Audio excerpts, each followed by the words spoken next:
I want to welcome members of the media here, and I want to thank my colleagues in the Senate Republican Conference for being here today. We are here today to talk about a crisis by almost any definition of the word. In fact, it's been described that way by my colleagues across the aisle in the Senate Democratic Conference, by Mayor Adams in New York City, by the governor.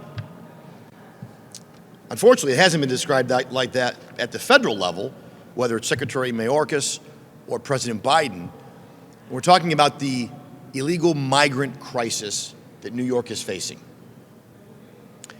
And now, we are now a border state. To be clear, New York is now a border state. Not a northern border state, but a southern border state, because the challenges that our fellow states in the South, whether it's Texas or New Mexico or Arizona or others, have been dealing with, is now coming home here to New York. And the question is why? How did we get here? You know, we deal with lots of crises in state government. This is not a snowstorm like we had in Buffalo this past Christmas. This is not an act of God. This is not a hurricane. This is a crisis of our own doing. And this is the result of the failure of democratic policies. There's no other way you can look at this. So let's start with the failure of a coherent border security policy at the federal level, which has been going on for years now. A complete failure of any strategy or policy to include letting Title 42 expire.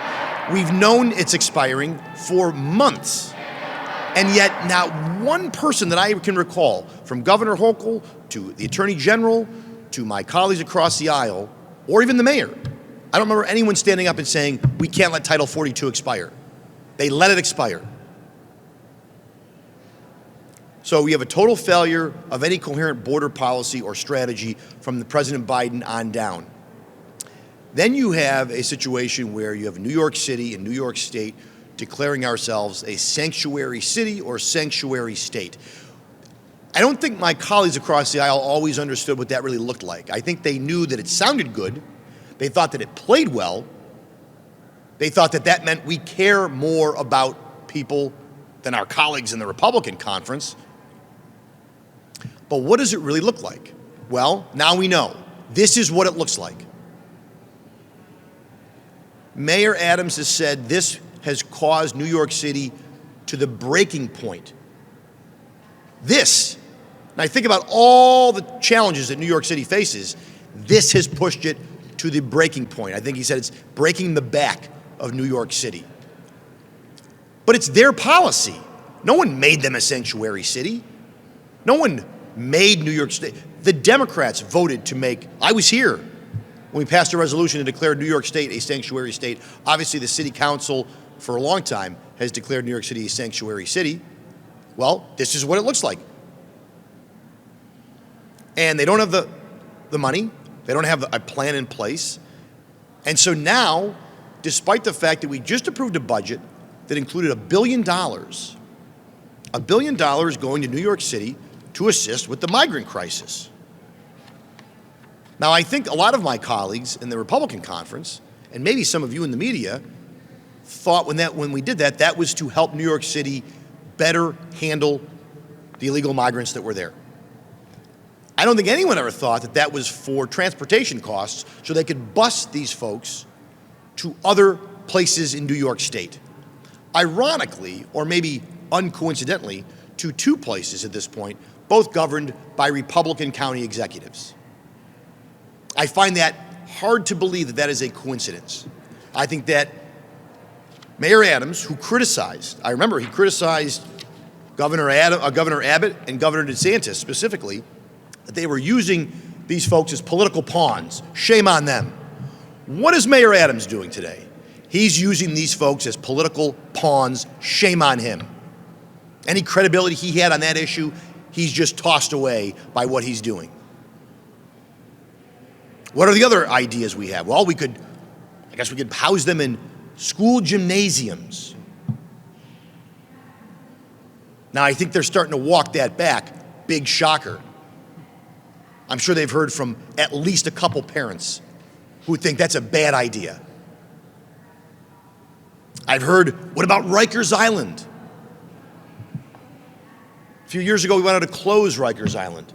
Now we want to think about that. Think about when my colleagues who always want to say how they are morally more progressive than me or some of my colleagues, they have brought a situation upon ourselves where we have to consider school gymnasiums or jail for people who have come to this country looking for a better opportunity because of a failure of a real plan from the federal government on down.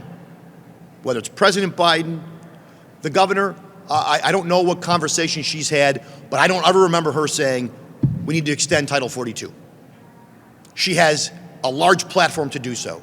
She's a Biden Democrat by her own words.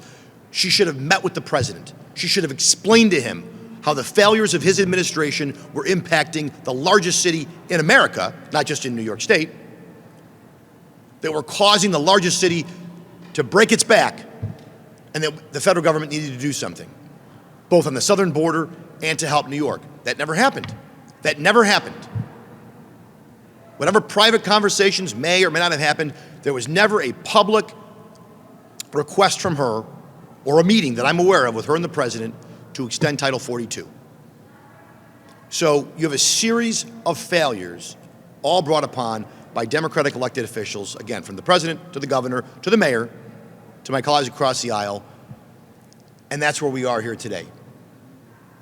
And ask yourself, is this humane to shuttle people all over God's green earth? Is that humane for them?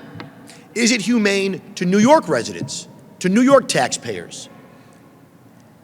And here's the other part about this, and I know there was a lot of scuttlebutt about veterans being displaced.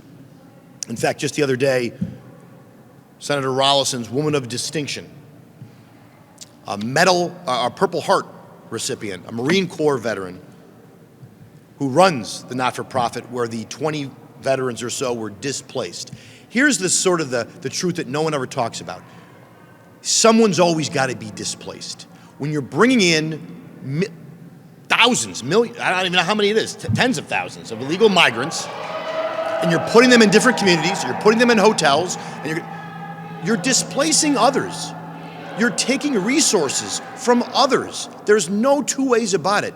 We have a finite amount of money in the state of New York. You wouldn't know it by sometimes how we spend it, but we do have a finite amount of money. And every dollar that goes to house these migrants is a dollar that's not going to homeless veterans, or a dollar that's not going to job and workforce development, or a job that's not going to support our law enforcement. And when we displace veterans, homeless veterans who served this country, who fought for this country, for people who are here not through the proper channels, who are here as political pawns with no plan for how they can get to work, or whether they even can stay here or should be here in the first place. All because the Democrats across the state of New York want to sound like they care more. Well, look at what's going on and tell me if this is a caring plan. I don't see it. And I can tell you this, they certainly don't care, or it would seem they don't care, about the people of New York, about Orange County and Rockland County and other places who never asked for this. If New York City doesn't have the resources, how can we expect Rockland or Orange or Oneonta or Niagara to have the resources to handle this? We can't. This is a failure of leadership at every level. And our conference is here to talk about legislation that I know Senator Rolison and Senator Weber are going to be unveiling. They're going to talk to you about that here momentarily. But this is, our conference has for a long time spoken out against all these policies that I just listed, whether it was Title 42 expiring, whether it was the sanctuary city, sanctuary state policy, or a complete lack of a border policy. And this is what that looks like.